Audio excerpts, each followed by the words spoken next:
Guys, welcome back to Medical Coding with Blue. Today's episode is all about tips on how to start studying for your medical coding exam.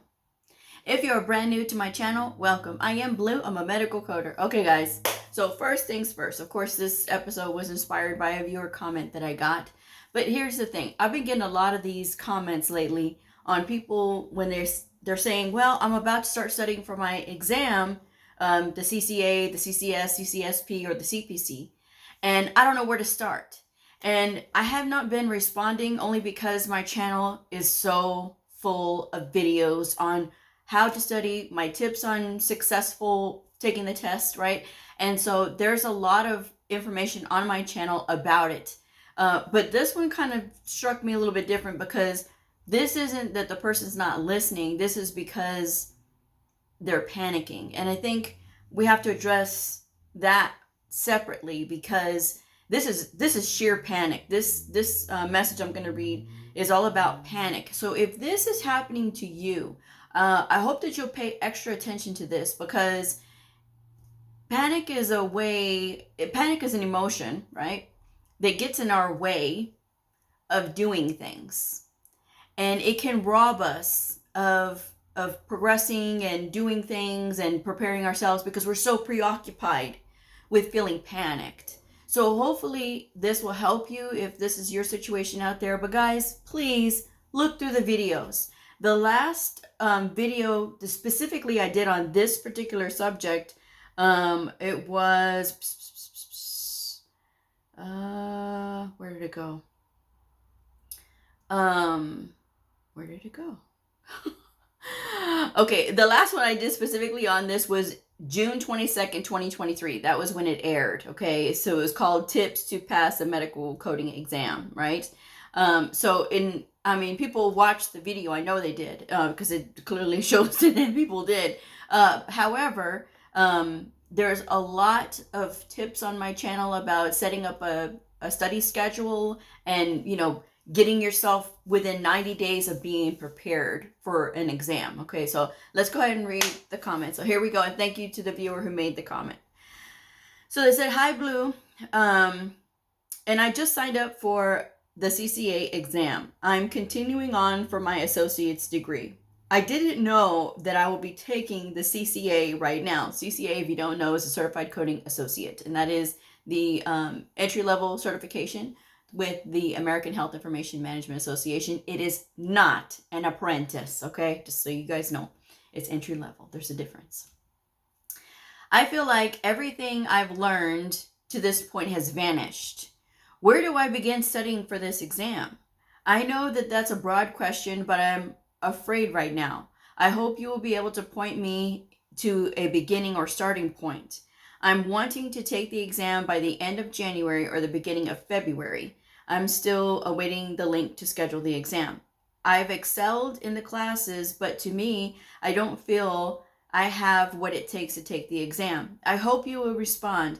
I know you relish independence and finding things out before asking, but I am truly lost right now. Your videos have been eye-opening, and I'm planning on ordering your suggested books as well. Thank you for any assistance that you can give. All right, so here's the thing, guys. We need to get a date that we want to take this test, and it needs to be something that's realistic. To me right now, setting the date to be at the end of January, early February is not realistic for this particular person. And the only reason that I say that is because it's like 2.5 months, basically, end of January, because we're already on the 17th of November when I'm making this video. So we've got a couple weeks left in the month, which of course we're going to lose about a week because of course it's the holidays and things like that. So people are going to be spending time, with their families and things. And I understand that, and that's all well and good. But like I said, that's cutting down more time. Plus there's Christmas, and the other holidays as well in December. So there's a lot of time that's going to be lost. So when you think about it, does it really give that person a full 2.5 months? No, it doesn't. You're knocking it down to maybe about a month and a half or so. Some people study when there's a lot of chaos around, and some people can't. They just can't get themselves in a place where they can truly sit down and concentrate. So what I would recommend is getting this test pushed out as far as you possibly can, because you do have till the end of April to be able to use your 2023 editions for an AHIMA exam. So, if you can possibly get it out till maybe the end of March, that would be even better, because it'll give you at least a full 90 days to study. Okay, so that's the first thing you're going to do when you start preparing yourself to study for the exam, is you're going to give yourself a deadline and make it reasonable. Do not make it where it's, oh, I'm going to do it in 30 days, but I don't remember anything and I'm panicking. Okay, don't do that, because you're going to stress yourself out for nothing, and you may as well light that money on fire. So that's the thing that I'm saying, guys. Make it reasonable. At least 90 days. Okay, let's go with 90 days. So you give yourself this 90 days. Now you have to put yourself on a 20-hour per week schedule. And do not tell me anything about, oh no, I have a full-time job and a family and I can't do it. Yes, you can. Yes, you can. You absolutely can. When it comes to preparing for these exams, these are time-based exams. This study time is not forever. It is a very short amount of time in your life that will be dedicated to this. So you can devote 90 days to studying, okay? I think that that's a reasonable amount of time. Anything after that, you run the risk of forgetting a lot of those things, okay? So you want to keep it like within that good time frame, okay? So you do your 20 hours per week. How do you do 20 hours per week? You do 3.5 hours per day for 5 days, and then you do 2.5 hours on the weekend, on a Saturday or Sunday. And guess what? You have the rest of the time to be with your family and do all these other things. But it's, if you're making excuses, oh no, Blue, I don't have time. Bull crap. You have time. Everybody has time. If you really want to do something, you will make the time for it. You will have the energy to do it. And I've said before, 30 minutes in the morning, 30 minutes at lunchtime, 30 minutes on your drive home. You could be listening to something, okay? You can listen to videos like on Crash Course about anatomy, medical terminology, and that kind of thing. You can be listening to those. It's not coding, but it will help you to like, okay, I can recognize these things, right? Because these are the things, these are the words that are going to be used in these questions. It's not specifically that they're giving you medical terminology questions or anatomy questions specifically. It is that these things are incorporated into the scenarios. So you need to understand what they mean, right? So that's why I say do that. Or you can listen to the guidelines. Now, I talked about that the other night during the live. I have said you can listen to the guidelines, and I will leave the link for that video I did on the live. I said it mostly towards the beginning of the video, but I explained how to be able to do it. If you don't know how to do it, or you don't want to watch the video, Google it then, okay? Because you can listen to the guidelines. Now, I recommend reading the coding guidelines or listening to them, because that's going to help you to understand like where to go and what to do when you are when you're coding, because those guidelines have the sequencing involved, okay? And then it'll tell you, okay, with sepsis, do you have to do this or you have to do that? Mother, baby, you have to do this, you have to do that. So there's a lot of things in the coding guidelines that can answer a lot of those questions. I get messages all the time from people telling me how confused they are, but I can guarantee you a lot of those people are not looking at the guidelines. They're trying to go to the index and look up the code so that they can hurry up and get their certification. If you are doing that and you're not reading the guidelines and understanding like that you got to look there, when you're trying to figure this stuff out, you're setting yourself up for heartache, folks. So read the coding guidelines in their entirety once per week. If you do that in 90 days, okay, 4 weeks and a month, you will have done that 12 times. You know how proficient you will be after reading something 12 times? And guess what happens when you do that? You become a faster reader. Okay, that's a good byproduct of that. You become a faster reader. So guess what? These are timed exams. The CCA is a 2-hour exam. The Ccs-P and the CCS and the CPC are all 4-hour exams. Okay, so you have 4 hours to take these exams. With AHIMA, the CCS and the Ccs-P it is roughly 2 minutes per question. Same thing with the CCA, roughly 2 minutes per question. If you go with the CPC, it's 2 minutes 40 seconds per question. Okay, so this means you got to be boogieing. Okay, you got to be stepping on it when you're reading, and the only way you're going to be able to do that is by going through there and reading. Now, this is what I'm telling you you have to do to be able to prepare, guys. There is no book, there is no boot camp that you can go to that is going to prepare you for these exams other than you going through and working through the workbook. Do I recommend any of these medical coding prep exam books? No, I do not. Now, the CPC study guide, I do recommend that because it covers all of the CPT manual, okay? And that's something that you need to know for all the medical coding exams. You need to know that. So even if you are taking the CCA, the CCS, or the Ccs-P, you can still use that CPC study guide, and that is in the description box below. I will not leave the link anywhere else but in the description box. So work through that. Work through all those chapters. There's like a 17 really that you have to kind of work through.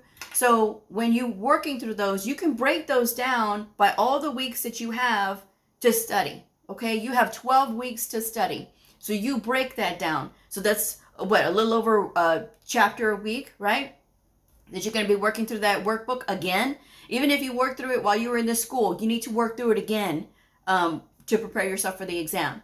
That ICD-10-CM and ICD-10-PCS coding handbook with the answers, that's the one that you want to work through to help you either with your diagnosis coding or your diagnosis and your inpatient procedure coding. So if you're taking the CCA or the CCS, you really want to work through everything. But if you're taking the Ccs-P or the CPC, you can just work through the diagnosis questions, okay? There's also scenarios in the back that you can work through. Now, the more that you work through these, the better off that you will be, right? Because you're going to be working through those scenarios, and that's what's going to help you. Not trying to get the CCA or the CCS-P prep book from AHIMA, because I'm the one who gets those messages that says, oh, Blue, none of those questions were on the test, and I spent all this money. They're not supposed to be on the test, because if they were, then everybody could pass these tests. So that's why I say don't rely on those books. Rely on the workbooks that I have recommended. Work through those. Look at the chapters that you need to cover in all of those for the coding part, right? And you work those simultaneously, okay? Again, you study for 30 minutes minimum, 1 hour maximum. Don't go over 1 hour, okay? Give yourself a break, even if it's a 10-minute break after 1 hour, because your brain is going to shut down and nothing that you're learning is going to stick, okay? If you follow that, that's going to help you to gain more confidence. But if you sit here and you question everything, like, what do I do? Where do I go? Which chapter I do? Guys, no one is going to hold your hand on this part. If you can't self-direct on this part, there's a lot of other stuff that you could be doing, okay? But you know, this is what this is going to require. This field requires self-direction. And as this person said, they know that I relish in independence, and y'all looking up the answers before coming to me with these questions. This is exactly what I'm saying again. You go through, you set a deadline. That's number one. You set a deadline. Then you commit to 20 hours per week. No less than that, guys. No less than 20 hours per week. And I don't want to hear it when people say, oh, I don't have time. Well, then there's other career fields you can pursue. But if you want to pursue this one, that's what it's going to take, okay? For you to be confident. Because otherwise, you're going to walk in there and you're still going to feel nervous. So you're basically doing a crapshoot if you're going to be able to pass or not, because you're just taking a chance. Don't do that. Because, again, you're better off just lighting your money on fire if you're going to do something like that, right? So the other thing, too, is get with those and listen or work through the workbooks. And that way you can start practicing on that. And that's the bulk of all of the medical coding certification exams, is the medical coding, like understanding the medical coding part. Yes, of course, there's reimbursement. And I talked about that on another video as well. And I did that not too long ago too. when I gave my recommendations for the websites that I do recommend to kind of help you with like the reimbursement stuff. cms.gov. That is going to be your treasure trove of all of the resources that are out there when it comes to reimbursement. There's Medicare rules on there, of course, on the CMS website. There's things about RVUs and DRGs and MSDRGs and APCs. There's articles about all of those things. Do you understand those things? That's what's going to help you. There's also things about HIPAA on the CMS website. These are very easy to look up. Someone asked me too about doing a video about DRGs. No, I'm not going to do a specific video about DRGs because as I explained in that comment, I said that DRGs is one small part of that whole domain when you're looking at the domains, right? The domains is the topics of that test. HEMA has all of theirs listed, and so does AAPC. So DRGs is a very small portion of that domain. You can Google those, and I will not do a video about that because of the simple fact that whenever I do videos that are geared towards things like that, they just do not do well. You guys don't watch those videos, and then like it'll be like a couple hundred, maybe 300 views, and versus like when I do videos like this that I get thousands of views. So it's just like I don't know why y'all don't watch them from me, but y'all don't. So I just okay, I'll give the people what they want, but I will tell you to Google. Okay, that's the best way you're going to be able to learn, because if I hand feed you these things, you will not learn. And my channel is about teaching y'all to fish, figuratively, okay?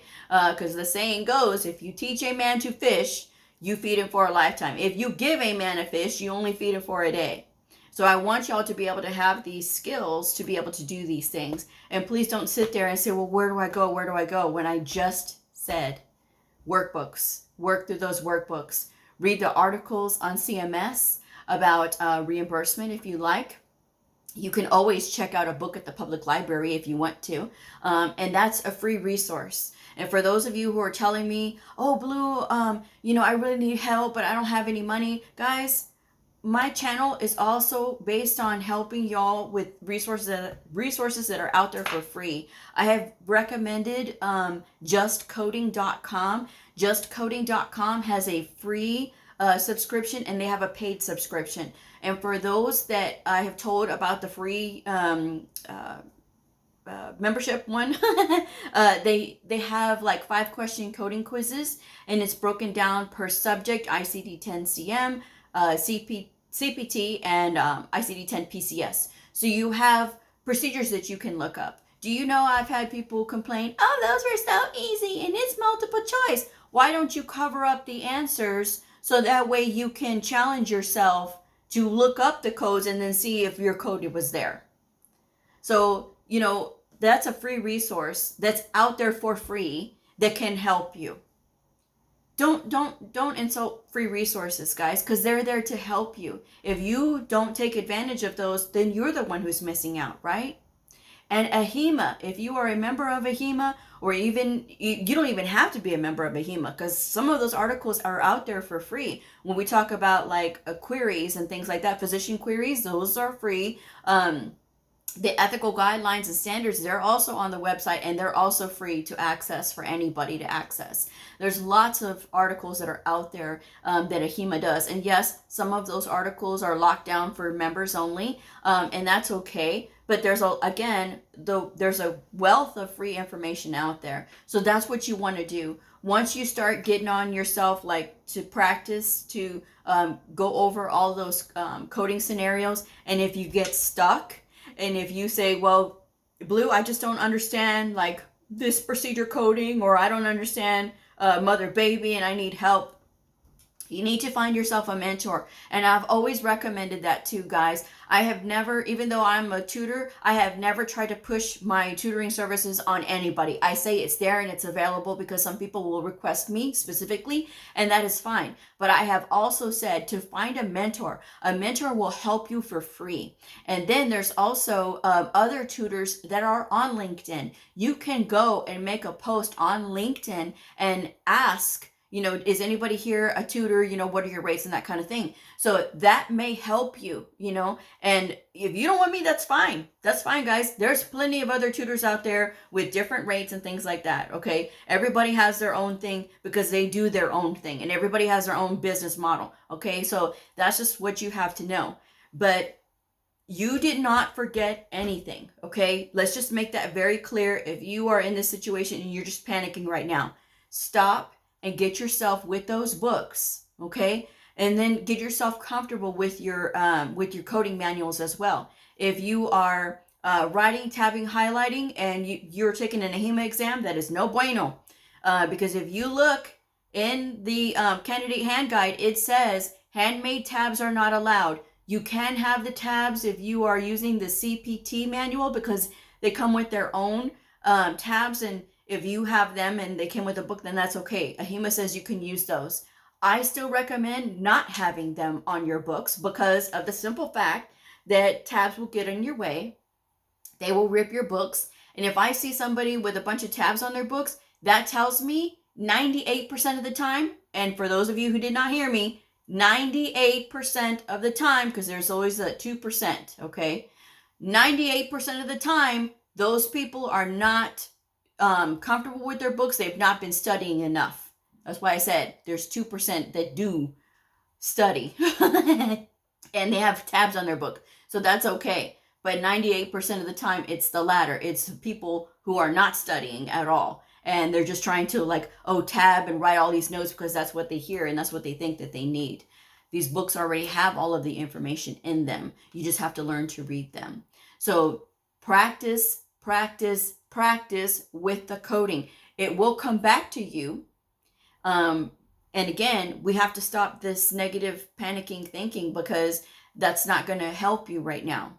We need to focus on the task at hand, which is to study and to get in with, looking at the scenarios and things like that. So that way we can get faster. Okay. And once you have that down, then you can also concentrate on the reimbursement side and HIPAA and, medical law and ethics and that kind of thing. You can focus on those topics. All right. So don't think that you've lost everything because you haven't. It's if you stay stuck in your own head instead of doing the task at hand, which is studying, then that's when you're going to suffer the consequences of, not passing the test, right?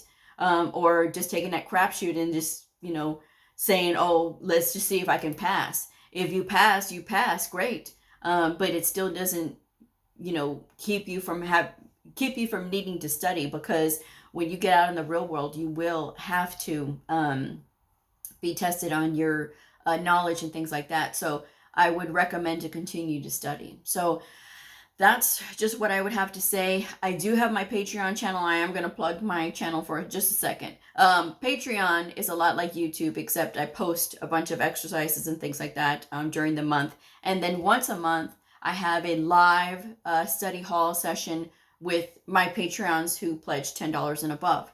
So when you do that, we talk about coding questions and coding scenarios. We go over them. The last 2 months that we've steadily done just focusing on the coding, it has been a lot of fun. I know that I've gotten positive feedback from my Patreons, and $10 a month, you don't have to subscribe past a month if you don't want to, but that will give you access to all the quizzes and all the other puzzles and everything that I post on there. There's also videos about me personally and my own personal journey that I don't share here on YouTube, only because I know the audience is small with Patreon, and that's okay, because you guys are helping to support my goals for continued education as well. So that is much appreciated. But you do not have to subscribe past a month. You can subscribe for a month, and then if you don't like it, or if it wasn't what you thought or whatever, that's fine. You don't have to subscribe past a month. But if you do get a chance to join in on the study hall session, it's going to be It's going to be for an hour, but within the first 2 weeks of December, because it's, with the holidays and everything, I want to make sure that I put it at a time where there's going to be enough people that would have access to going to the study hall. And so that way, everybody can take take advantage of that time, you know. And in January, I am gonna start to do an E&M specific class. I'm still putting it together, guys, but that is going to be something that is going to be for my Patreons. So if you're interested in that, you know, that's going to be January 2024. So anyway, guys, but I'm going to go ahead and wrap this one up. Don't panic, because panicking is when things go wrong, okay? You have this. Look at your goals. Look at the reason why you're doing this. So that way you can be focused and you're not sitting here trying to convince yourself that you've forgotten everything, because no, you haven't. It'll be there, you know, but set realistic goals. 3 months at least worth of study, 20 hours per week. And if you can't make 20 hours per week in 1 week, it's fine, guys. Just pick it up and go and keep going for the next week. And don't try to cram it all in at one time, because you're not going to be able to retain anything that way. That's just my advice anyway. So with that said, I'm going to go ahead and wrap this one up. Thank you guys so much for joining me. If this video helped you, please like, subscribe, and share, and I'll see y'all next time. Bye.